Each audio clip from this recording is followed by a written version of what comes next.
FG Batelma, des actualités uniques, dynamiques et renversantes dans le journal TV. Décortiqueuse, motoculteur, scia chaîne, groupe électrogène, motopompe, Batmax, ny kalitao amin'ny vidiny mirary. Ny batterie Large Star, kalitao iraisam-pirenena amin'ny vidiny tena mirary. Large Star vous présente Ny vaovao.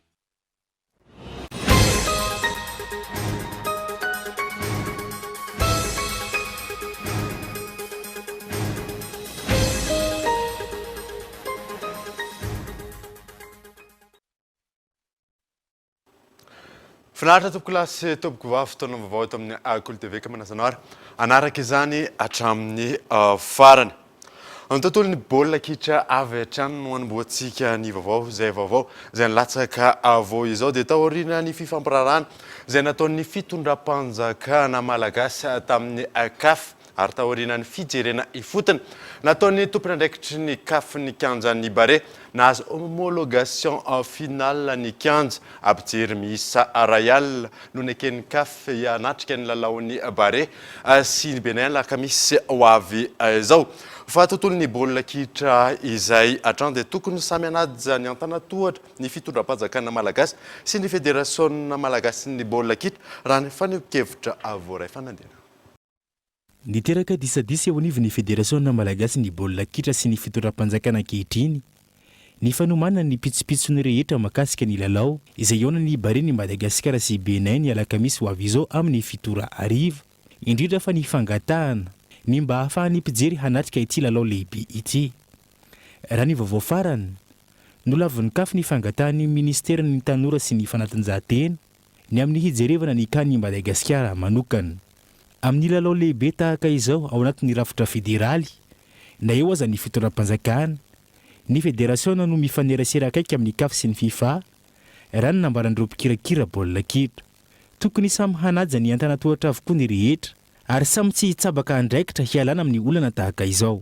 Ny tsara fatarana moa zany dia ny fifananana na fifantsana amin'ny lalao FIFA na CAF dia ireo institution internationale ireo no mametraka ny lalàna izay tokony arahana, ny fepetra izay tokony arahina ka ny fédération malagasy ny baolina kitra no mpikambana amin'ireo instance sportive internationale ireo.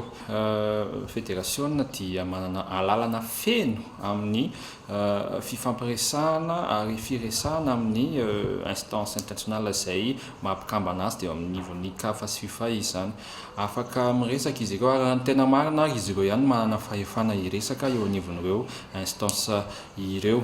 Ny mpikarakara araka lazaiko teo lalao ara-tany karakarin'ny FIFA izy io ary ny CAF no manao supervision dia ny fédération no manantanteraka dia zay no atanatohatra respectena zany atsaina anatin'ilay fikarakarana an'ilay lalao Madagasikara Benin sy ny Tanzanie Madagasikara zay rehetra mbola horaisitsika sy anaovantsika fifahinianana any ivelany. Ankoatra io tsy ny fionana eo amin'ny Madagasikara sy Benin ihany no tsy afaka atrehan'ny mpijery fa ao ihany koa ireo lalao maro ao anatin'ny andro voalohany sy andro faharoa ao anatin'ny fifantsanana ho an'ny Coupe du Monde 2024 ity.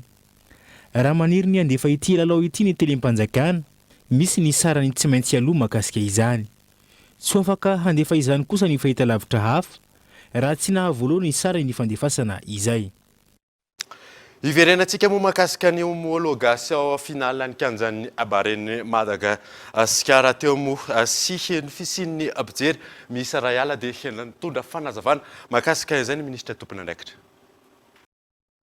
Fanadihadiana tato dia namoaka fehi-kevitra ny inspecteur ny CAF telo miraharaha ka mahafaly anahy amin'ny ministra ny tanora sy fanatanjahantena anahy ny milaza antsika vahoaka malagasy manontolo amin'ny anarana filoham-pirenena fa homologué ny stade Barea Mahamasina ho an'ny match amin'ny 2 septembre ary homologation définitive tia nomeny inspecteur ny CAF antsika eto Madagasikara. Eo amin'ny resaka mpijery nangataka 20,000 ny ministera amin'ny taratasy farany izay nisolafo sy narehefatsika tany CAF sy FIFA amina fangatana reconsidération ny CAN Madagasikara par rapport amin'ny 8 kilos. Ka dia mbola mahafaly ilahy ny tena antsika vaoko malagasy sy ny mpity baolina kitra fa nakatoavo ny CAF ny fanomezana 10 000 spectateurs amin'ny baolina amin'ny 2 septembre izay iolana ny Barea de Madagascar sy ny équipe avy amin'ny Benin. Tontolon'ny baolina kitra izay hatrany dia namoaka fanambarana ny Fédération Malagasy ny baolina kitra ary nanamafy fa tsy azo ekena ny fanimbana ny fitiavan'ny vahoaka malagasy ny baolina kitra. Gaëtan Andriatsilavo. Ny komity mpanatanteraka eto anivon'ny Fédération Malagasy ny baolina kitra dia manao izao fanambarana izao manoloana ny zava-misy sy ny fitantanana ny baolina kitra eto amin'ny firenena, mampalahelo ny fampiasana ny baolina kitra ho an'ny tombontsoa tokana eto amin'ny firenena ary tsy ekena izany. Any malagasy rehetra ny Barea ary rehareny manandratra avo hatrany ny voninahim-pirenena ka tsy azo ekena ny fanimbana ny fitiavan'ny vahoaka malagasy ny baolina kitra. Ho antoko ny fahombiazana dia tsara raha miara-misalahy ny rehetra. Noho izany dia mendrika ny fametrana ireo mahery fotsika amin'ny toerany sahaza azy satria miaro sy mitondra avy ny voninahim-pirenentsika izy ireo. Ny fanamiana tsy mena mitaha amin'ny hafa ary nakasitrany ny mpilalao dia ny Macron sy ny fiahina amin'ny lafiny rehetra. Tsapa ny fitiavan'ny vahoaka malagasy ny Barea noho izany rehetra izany. Miantso antsika vahoaka malagasy mba tsy hanaiko zarizarain'ny mpanararoatra fa aneo ny firaisankina hatrany sy fiombonana ho an'ny tombontsoan'ny baolina kitra malagasy. Mankahery ny mpilalao izahay ary matoko fa hitondra fandresena ho an'ny malagasy ianareo ho tombontsoa ambony ny baolina kitra. Tontolon'ny fitaterana kosa indray dia tsy mbola fantatra hatreto ny fotoana ivoan'ny drafim-panarenana ny kompania mpitaterana Air Madagascar. Raha nambaran'ny ministry ny fitaterana tamin'ity androany ity, maro ny fiovana amin'ny plan de relance io na saina. Maro ny fiovana entina amin'ny kompania mpitaterana nabakabaka Air Madagascar ahafahana mamaha ireo olana sedran'ity orinasa ity, hoy ny ministry ny fitaterana sy ny famantarana ny toetrandro. Efa eny ampelatana ny fahifanam-panatanteraka ireo drafim-panarenana ny kompania raha ny fanazavana ary isan'ny jerena ankehitriny ny tsy hiverena ny olana amin'ny fandoavana ny karaman'ny mpiasa. Efa ampelantanako zany ny dossier ny réforme ny Air Madagascar. Fa za mieritreritra hoe raha ny firesakay sy ny filoham-pirenena dia karazana singa anatiny izay zavatra lehibe ho eritreretinay atao ho an'ny flotte malagasy mihitsy ny problème ny Air Madagascar. Tsy hoe manamaivana an'ilay problème za fa vitatsika ny mamahany io. Nisy teknisianina ny fandiby maro teto, nisy manampahaizana ny fandiby maro teto fa inona tsy namahany io. Volonté politique angamba ny tsy ampy, za manana an'izay volonté politique. Anisany ho voarakitra ao anatin'ny drafim-panarenana ny kompania mpitaterana Air Madagascar ihany koa raha ny fanazavana ireo seranam-piaramanidina manerana ny nosy mba ahafahan'izy ireo mampitombo ny vola miditra. Tsy hivato ihany fa mety misy zavatra hafa ihany koa hivoahantsika, hivoahan'ny flottesika. Tsy afenina aminareo fa mampalahelo raha ny zava-misy, raha ny dossier hitako amin'ny sehatra aérien ao satria na ny fiaramaniditsika mijanona eo amin'ny aéroport hivato dia mandoa vola amin'olona any ivelany. Zany zavatra zany mila réforme goavana, misy fiovana lehibe hoentsika. Tsy ho problème ny hoe tsy mahavoalo vola tsony ny ACM satria tsy misy tsy mahavoalo karaha mampiasa tsony satria tsy misy mpivahiny tonga na tsy misy entana tonga. Nateo azy izay fanazavana izay isany andrasany maro ny fotoana ivoany drafim-panarenana ny kompania mpitaterana Air Madagascar izay hatramin'ny androany tsy mbola nahazo ambaliny. Teboka andrasana anatin'izany ny vahaolana maharitra amin'ny fitantanana sy ny fanefana ny karaman'ireo mpiasa, ny fiaramanidina ampiasaina tsy hiteraka fatiantoka sy ny politika ankapobeny hitantanana ny orinasa. Ankoatra izay, androany nisy ny fiaonana voalohany teo amin'ny ministry ny fitaterana sy ireo filohana coopérative amin'ny zotra nasionaly sy regionaly. Nivoatra tamin'izany fa ho fantatra tsy ho ela na anamboarana garotiera vaovao na afindra amin'ny toby fiantsonana fisandratana eny Ambohimanamboly ireo taxi brosy eny amin'ny fasan'ny karana. Zay mahakasika ny fa tontolon'ny politika kosa indray dia nitanterahana ho maly tao renivohitry ny faritry melaka ny fiaonam-be isa-paritra ny mpikambana eo anivon'ny antoko malagasy miara-miainga. Tonga nanatrika izany solitena ireo mpikambana ao anatin'ny faritry melaka mentirana Adsalova Besalampy sy ireo olombofidy fanadina. Fifanan-kalozan-kevitra momba ny fiainan'ny antoko, fampahafantarana ny satam-pifehin'ny antoko, fanavaozana sy fananganana ny rafitra ho ara-dalàna eo anivon'ny faritra, distrika, commune. Ireo no niopahana ny lahadinika nandritra ny fiaolam-be isam-patra nataon'ny antoko malagasy miara-miainga teto Maintirano. Fampahafantarana mahakasika ny MMM. Inona moa ny statut mifety MMM dia koa ny fampizarana nataoko isaka distrika, inona ny olana izay misy amin'ny distrika tsirairay avy mahakasika ty fitondrana ny antoko MMM dia Afatsy Menaka. Za moa no resaka teo fa dia eo ihany resaka sy fandriam-pahalemana, indrindra moa ny lalana dia izay no tena manahirana. Lanin'ny be sy ny maro tamin'ny alalan'ny fifidianana ireo olona andrafitra ny birao ny faritra. Anjaran'ny birao ny faritra no manangana ny birao any distrika tsy afaka namonjy ny fokonan-doapatra toa ny Marifeny be sy Ambatomainty. Anjaran'ireo birao isaky ny distrika kosa no manangana ny birao isaky ny commune izay mbola ahitana ny ratsa mangaika ny antoko malagasy miara-miainga. No amafisina tato dia ny fanatanterahana ny filamatra ny MMM amin'ilay hoe izay manao lalana mahitsy namindrainy satria atao fatra mailaka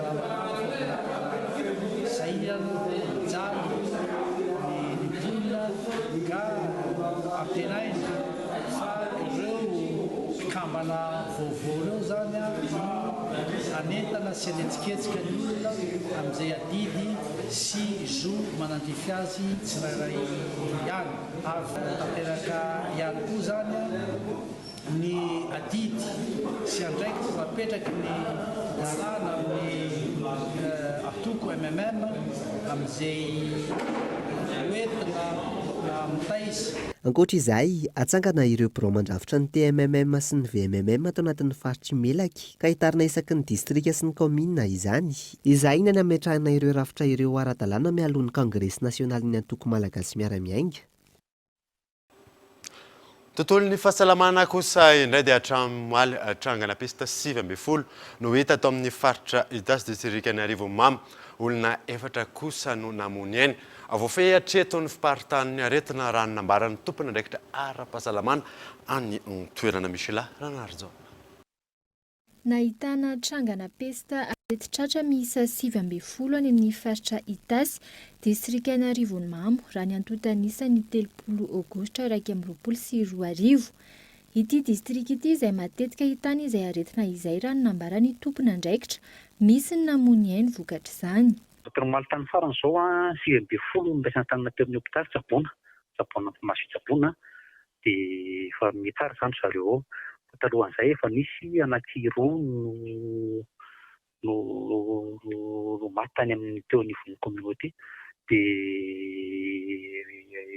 lizy moa zany satria pesta le izy fa ny fitiliana izay nataony institut omaly maty zany institut tany no mpilevy mamilika zany no namarina le izy na tsy izy le izy satria tsy afaka miteny tena vao mivomarina raha scientifique io fa pesta marina le izy fa raha miseho dia miseho dia ohatrany pesta mihitsy miseho an'le izy tena marina zany. Tamin'izaho tany zany zao no omaly antany fa tsy androany ny androany mba tsy azoko raport androany omaly antany anaky 4 no maty zany tamin'izay tany omaly. Arak'izany efa nahazo ny fitsaboana ireo rehetra fantatra fa mitondra izay aretina izay. Ampy ihany koa ny fanafody itsaboana hatreto. Olana ahafahana manafongitra tanteraka ny pesta any amin'ny faritra Itasy raha ny fanazavana, ny tsy faharisian'ny olona manantona mpitsabo rehefa misy ny soritra aretina. Nakay resahantsika Arivomamy resahantsika io zany aloha io miandrandra io zany efa misy matetika. Fa ny pesta tsy tena misy isa-taona fa misy période hoe isaky ny 2 taona nampoaka be nandray isaky ny 3 taona arakaraka izay zavatra misy zany arakaraka ny contexte ny toerana. Fanazana zany le toerana misy dia eo foa dia mandikidikiny foana ohatrany koa ny Antsovanandriana ohatrany foana zavatra mitranga satria marina rivo ohatr'izany daholo koa. Misy toerana efa hoe eto foana miverina le izy. Tena problème dia le olona mihitsy zany no manahirana satria hitanao ny pesta zany raha ohatra pesta le tena mora savona kely vao tonga amin'ny mpitana masavona dia sitrana. Fa le olona tsy azoko maninona dia lasa ohatrany tsy manatona malakilaky fa ohatrany miandry amin'ny trano zany. Nefa ny fitsaboana pesta gratuit manam-poana ny rehetra dia efa eo daholo. Zay no mampalasa kely ny saiko amin'ilay izy. Ohatrany koa misy an'ilay olona marary ohatra efa fanerisera tamin'ilay olona dia marary dia miafana an-trano ihany fa tsy fa tsy manjeny dokotera mitsabo mitety vohitra dia rosa mijanona an-trano any dia tsy haiko hoe ahoana fa lasa io totosaina hoe mbola pisy dia agraty io traitement pisy donc ny fahatongavana ny hôpitaly no atoko amasina azy raha ohatra izay tonga zavatra. Raha tsy ivona maimaim-poana ny fitsaboana ny pesy teny anivon'ireo tompam-pahasalamana, tazo, aretin'andoha, arirahana, kohaka sy fanantenana amin'ny tratra ary ireo ka misy rà ireo amin'ny ankapobeny ny fisehon'ny pesy taharety tratra. Tontolon'ny fahasalamana izay hatrany dia lasa goragora ny fanaovana aro vava-orona sy ny fanajana ny fepetra ara-pahasalamana ankehitriny. Entaninatrana nefa ny tsirairay na dia nahitana fidinana aza ny antontanisy tato anatin'ny volana maromaro izay nialarana efsa. Vitsy amin'izao fotoana ireo olona manaja ny fepetra ara-pahasalamana iadina amin'ny fiparitahan'ny valanaretina Covid-19, indrindra ny tsy fanaovana aro vava-orona intsony, na eny amin'ny toerana ahitana olona maro mifamezivezy, na eny amin'ny fiarahamonina. Mijanona ihany koa fanampin'izany ny fanaraha-maso sy ny fanasaziana ireo olona tsy manao ny aro vava-orona amin'ny toerana ahitana olona maro.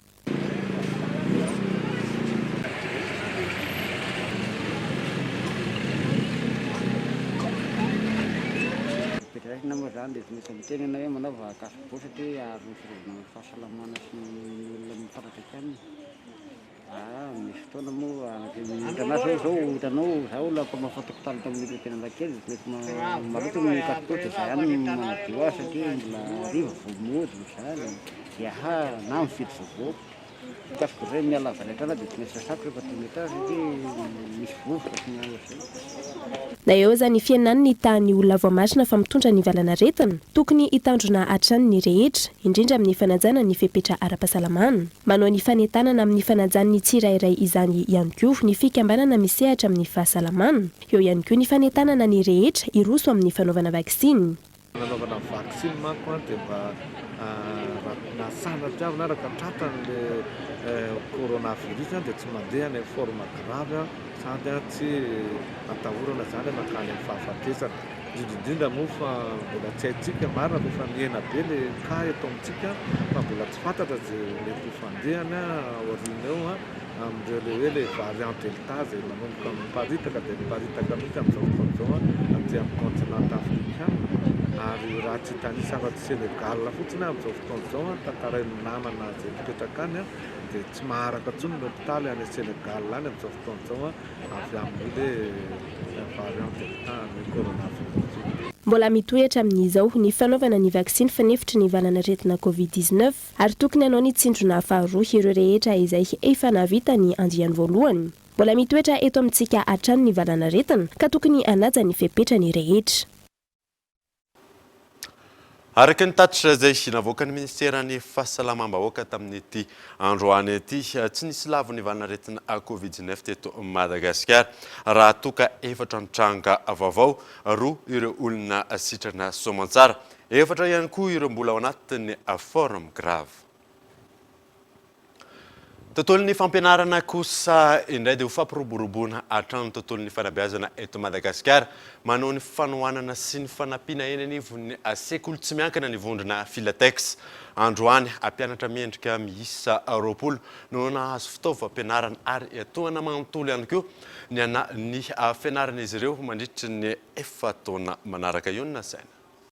Mpianatra misy 20 mendrika indrindra afaka ny fanadinana CEPE tao amin'ny EPP Andrifanambojanahary, Ivandry, Ambatolampy tsy mafotsy ary Tanjondava Talatamaty no notolorany vondrona Filatex ireo fitaovam-pianarana ilaina amin'izao ankatoko ny fidiran'ny mpianatra izao. Ankoatra io, iantohana manontolo ihany koa ny fianaran'izy ireo atao anatin'ny 4 taona manaraka. Misy sekoly fanabeazana fototra efatra zany no toanan'ny groupe Filatex zay efa navozina na namboarina. Zany dia ao anatin'ny politika ny RSE anay ny manohana ny fanabeazana satria aminay ny fanabeazana no tena hoe antoky ny fampandrosoana araka ny tenin'ny Nelson Mandela hoe raha te hanovana izao tontolo izao dia ny fanabeazana no tena fitaovam-piadiana mahery vaika indrindra ahafahana manovana izao tontolo iainantsika izao. Atao hoe sangany zany tamin'ireo EPP anankefatra ireo taona fahaenina zao zany hatramin'ny taona fahasivy zany hoe zahay miantoka ny resaka hoe droit d'inscription rehetrarehetra zany ny anton'izay dia mba hoe tsy hijanona hatreo amin'ny fanabeazana fototra fotsiny. Misy ny cahier andrareo complet miaraka amin'ny protège stylo rehetrarehetra miaraka amin'ny dictionnaire ihany koa satria iny zany teny ta hoe lesika koa ho an'ny sasa malagasy amin'ny tsy fahaizana teny frantsay dia nomena koa izy dictionnaire dia ankoatran'izay nomena koa izy ny resaka hoe aron'akanjo. Ankoatra izao fanohanana ireo ankizy mendrika izao efa nisy ihany koa ny fanarenana natao tamin'ireo sekoly efatra nivoahan'ny reto mpianatra ireto izay niantohan'ny vondrona Filatex. Isorana be ny groupe Filatex. Tsy vitany hoe nanampy anay sekoly anankiefatra izy teo amin'ny lafin'ny tao-trano fa mbola nanampy ihany koa izy fanohanana ny mpianatra. Na any amin'ny resaka sakafo io na taty amin'ny resaka fitaovam-pianarana. Dia tena isorana be. Tsy nisy tsy afa-po na teo amin'ny resaka fitaovana, teo amin'ny resaka fotodrafitrasa io na tany amin'ny resaka sakafo io zao zahay mbola tohananareo amin'ny resaka fitaovam-pianarana. Fa hitombo fahaizana bebe kokoa ianareo ankoatran'izay efa nataonareo tamin'ny fanadinana CEPE. Raha miezaka tsara nareo, mahazo fahaizana tsara ianareo dia efa nanantatra ny Filatex fa hanohana anareo foana. Itony fanampianareo ankizy mendrika raha ny fanazavana tompona andraikitra eo anivon'ny vondrona Filatex ahafahan'izy ireo ho tody hatramin'ny farany amin'ny tanjona iriny, ho reharehany ankohonana ny fianakaviana ary hitondra ny anjara birikiny amin'ny fampandrosoana ny firenena rahampitso. Tonga eto fotoanany dokavarotra isika aorianan'izay ataontsika mahakasika ny raha Bastoliara eo ihany koa ny fandaminana momba ny tsenany Mahamasina rehefa avy.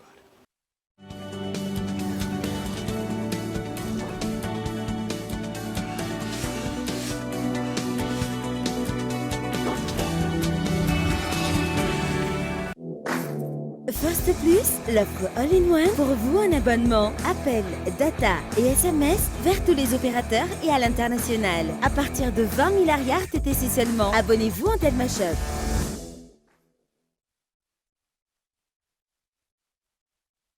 Où trouver les bons outils pour mon garage?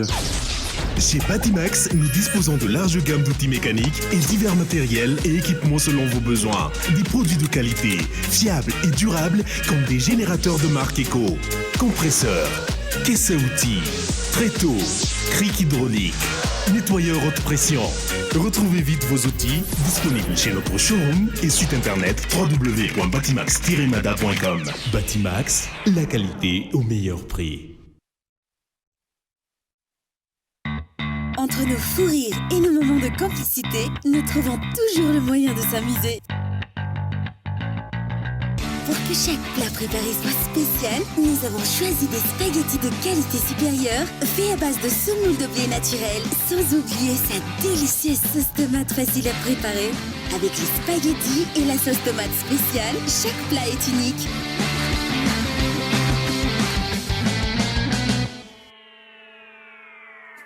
Vous aussi, découvrez la saveur incontournable des spaghettis et de la sauce tomate spéciale.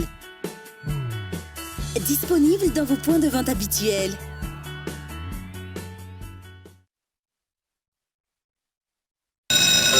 Réussis ta rentrée avec BIC. Retrouve dans tes magasins habituels les crayons de couleur et les feutres BIC Kids, les ardoises et marqueurs Velleda, les correcteurs Tipex, les crayons Écolution et les stylos Bic Cristal. Vive la rentrée avec BIC!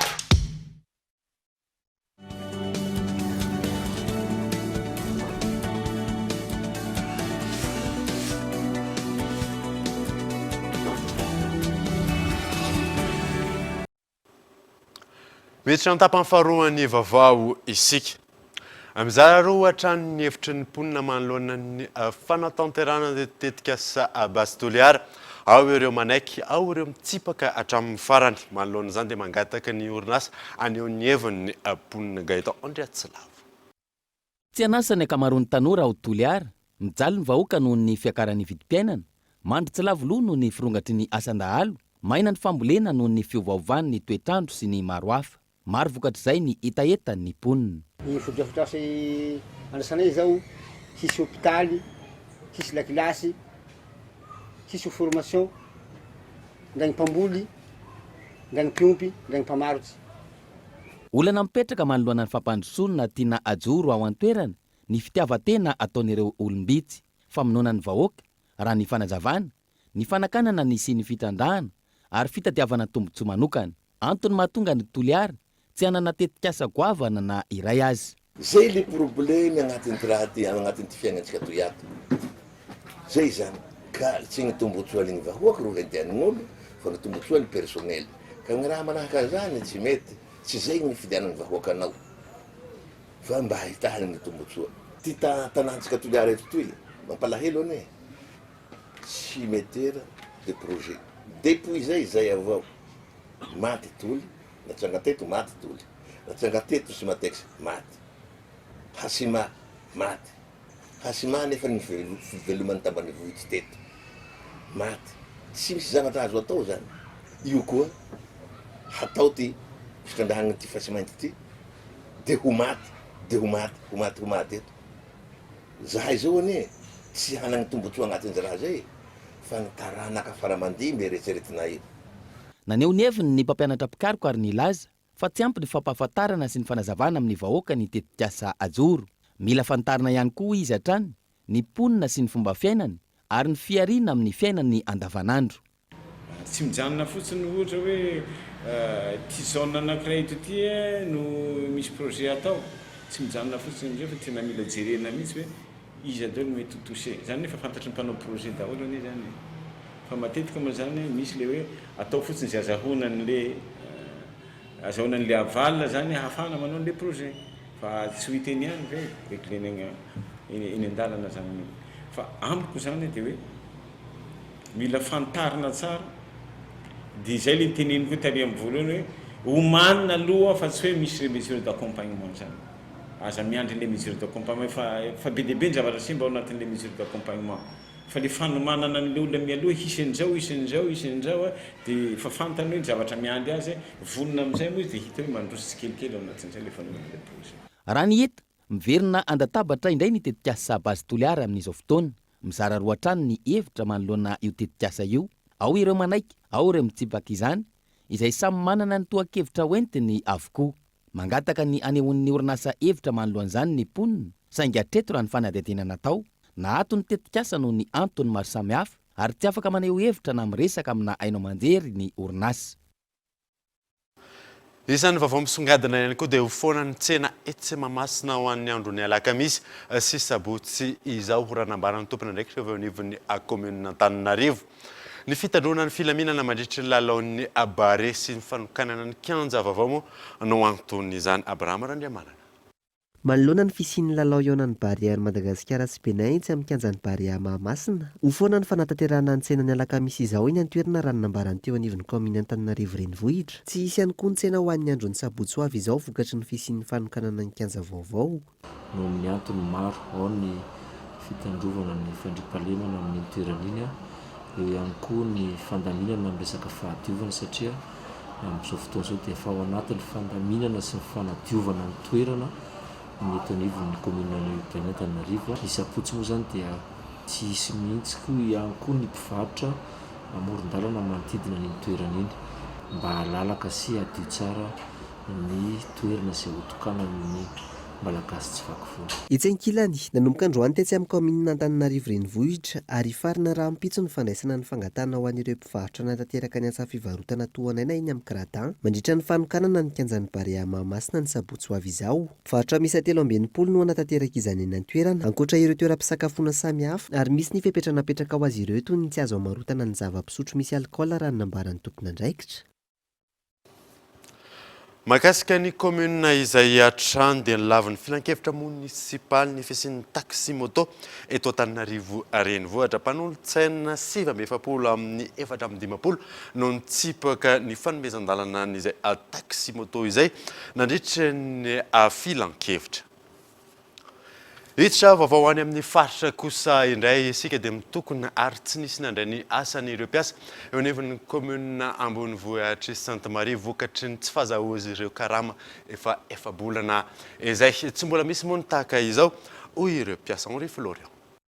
Nanomboka ho mala ny tro tamin'ity androany ity ny fitokonana nataon'ireo mpiasa eo anivon'ny komuna ambonivohitry Sainte Marie. Sora-baventy mitaky ny karaman'izy ireo efa bolana no nentin'izy ireo teo anolohan'ny komuna ary tsy nisy nandray asa mihitsy izy ireo ary nanakatona tanteraka ny bureau-ny komuna. Tsy mbola nisy teo amin'ny tantaran'ny Sainte Marie ny tsy fahazahoana karama tahaka izao raha ny fantatra. Ny antony itsehanay manomboky ny andro zao zegny dia resaka fitakiagna karama. Raha ataoko angamba ny fandinigny mety zonay mitaky ny karamanay amin'izao fotoagna zao, surtout ankatoky ny fampidirana mpianatra zao dia ilainay mafy dia mafy mihitsy ny karamanay satria efa hitantsika zao izy amin'ny banderole io efa bolany zay tsy nandray bola. Efa mafy loatra le ady mazo zay agnatin'ny toeram-piasagna ty akato, ale zay mbo angataky karamanay ary tsindrianay manokana aketo raha miangavy ny fitondram-panjakagna zahay mba raha misy possibilité mba agnandefa subvention raha ohatra ka tsy manambola ny commune urbaine Sainte Marie agnifagny karamana ampiasa dia mangataka subvention fitondram-panjakana zay azafady mba afahanay andraisagna io karamanay. Omaly tontolon'ny andro tsy hita endrika mihitsy ny ben'ny tanàna ary tsy nazahoam-baovao. Androany maraina namafy ny tenany fa efa miroso ny famahana ny olana. Tsy ny karama rehetra ankilany no voaloha fa ny ampahany ihany. Nisy fandraikan'ny govana teo amin'ny fidiram-bola ny komuna ny valanaretana COVID-19 indrindra fa teo amin'ny fandaovan-ketra maro samihafa. Amin'izay fa misy vola avy any Afenirivesta zay rotsaka ao anatin'ny compte-ny komuna fa na ny ordre de recette na ny avis de crédit io mbola tsy nandalo masony bentanàna. Ary teo ihany koa mbola fampiresaka zay mianadamianaka zay sy ny percepteur principal ny Sainte Marie fa mbola misy akoatr'izay ihany koa ny vola zay ho tonga noho ny zay mino sy matoka fa noho ny ezaka rehetrarehetra natao ny weekend igny dia natao ny fampitana rehetrarehetra ny fizarana vaovao tamin'ireo namana tany ambonimbony ministera teo moa zany na lefa daholo ny zay rapport rehetrarehetra tokony atao afatarana sy izarana zay toejava misy mino sy matoka fa noho zay zavatra rehetrarehetra zay ezaka natao tamin'ny herinandro lasa iny natonga sy nahitana zay vokany zao dia miandry zay tena zava-misy farany zany amin'izao tolakandro zao tsika afahana miroso amin'izay famahana zay olana zay rapitso dia rapitso ihany. Andrasana araka izany ny famahana ny olana. Ankoatr'io niona tamin'ireo mpitokona ihany koa ny teo anivon'ny OMC élargi mba tsy hisiany filoaram-pefy manoloana izao fitokonana izao. Raha ny fantatra manodidina ny 430 tapitrisa ariary isam-bolana ny karamany mpiasa eo anivon'ny komuna ambonivohitry Sainte Marie. Amin'izao fotoana izao tsy misy afa-tsy 10 tapitrisa ariary ny vola miditra ankoatra ny subvention. Nanambana ny tsy hiasa ihany koa ireto mpiasan'ny komuna ireto raha tsy voaloha ny karaman'izy ireo efa bolana. Ny vola eo am-pelantanana ankilany tsy mahavoaloha izany. Lafima vaoafa kosa indray fa mbola vaovao any amin'ny faritra izay hatrany dia efa misy ny fiovana amin'ny lafin'ny fandriam-pahalemana any amin'ny afari-piarovana andringitra. Raha nitatitra izay nataon'ny lehiben'ny etamajorn'ireo tafika efa tafapetraka ihany koa amin'izao fotoana izao ireo kamandin'ny afari-piarovana rehetra ny alarana efson. Efa tafapetraka tamin'ny fomba ofisialy avokoa ireo komande ny fari-piarovana any amin'ny faritra maro manerana ny nosy ankehitriny ka isan'izany ny fari-piarovana ao andringitra faritra Matsaitrambony. Amin'ny fari-piarovana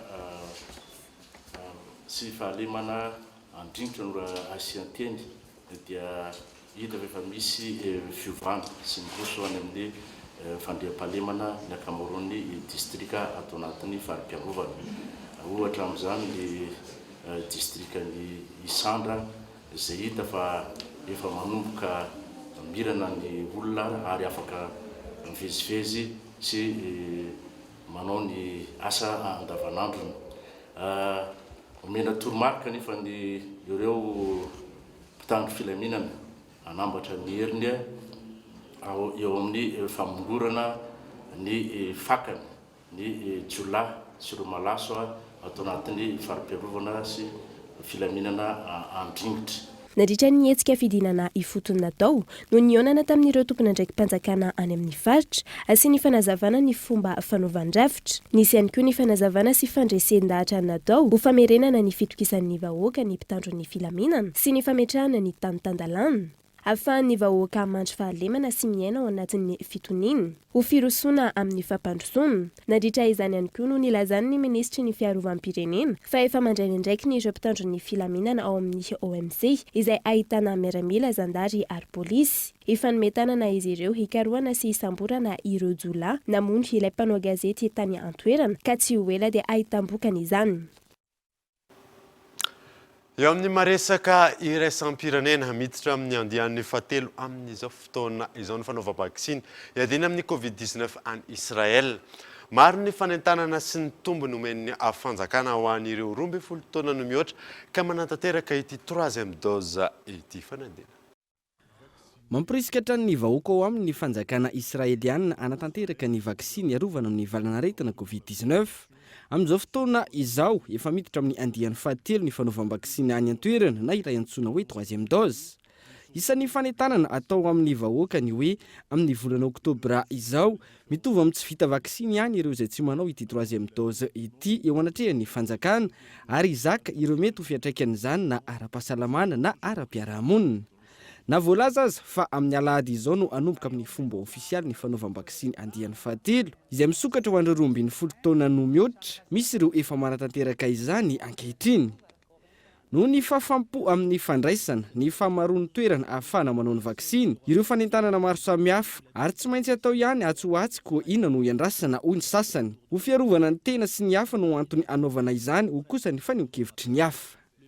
Raha ny nambarany tompona andraikitra misana ny fahasalamana israeliana, ireo olona rehetra mahavita ity vaksiny andian'ny fahatelo ity tsy mila miboka intsony rehefa tonga any Israel avy any amin'ny firenen-kafa.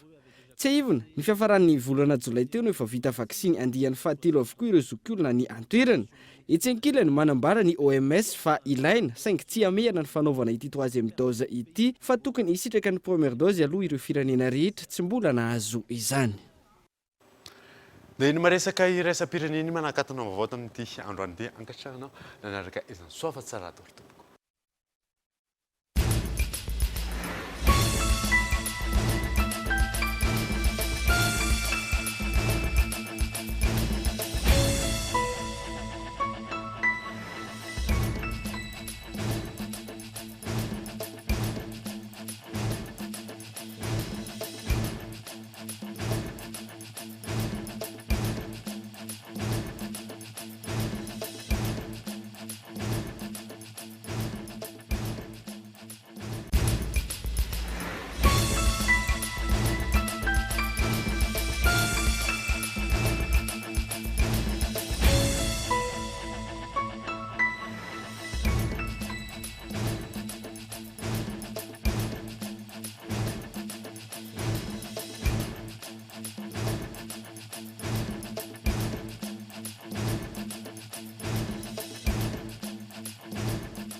Batterie Large Star.